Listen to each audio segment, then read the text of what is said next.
ઉત્તરાયણ પર્વના 2 દિવસ દરમિયાન વડોદરા શહેરની એસએસજી હોસ્પિટલમાં પતંગની દોરીથી ઈજા પામેલા દર્દીઓને સારવાર આપવામાં આવી હતી। વડોદરા શહેરમાં આવેલી મધ્ય ગુજરાતની સૌથી મોટી એસએસજી હોસ્પિટલમાં ગત 14 અને 15મી જાન્યુઆરીએ ઉત્તરાયણના તહેવારને લઈને પતંગની દોરીથી ઈજા પામેલા દર્દીઓ તથા ધાબા પરથી નીચે પડતા ઈજાગ્રસ્ત થયેલા દર્દીઓના અનેક કેસો સામે આવ્યા હતા।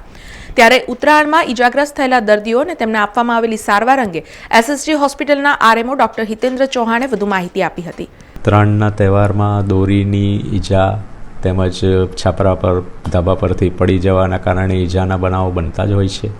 તો આવા સંજોગોમાં અમારી હોસ્પિટલ ખાતે તારીખ 14મી જાન્યુઆરીના રોજ 30 પેશન્ટ આવેલા અને 15મી જાન્યુઆરીના રોજ 22 પેશન્ટ આવેલ છે। આમાં દોરીથી ઈજા થયેલ હોય એ પણ છે અને ધાબા પરથી છાપરા પરથી પડી ગયેલ હોય એ પણ છે, તેમજ રસ્તામાં જતા હોય અને દોરી વચ્ચે આવવાથી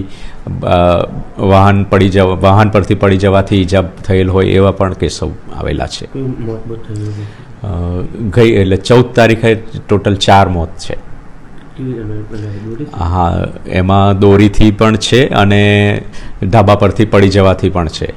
સમાચારોના સતત અપડેટ માટે TNN ન્યૂઝને YouTube પર સબસ્ક્રાઇબ કરી બેલ આઇકોન પ્રેસ કરો અને અમારી સાથે જોડાયેલા રહો Facebook, Instagram અને Twitter ઉપર।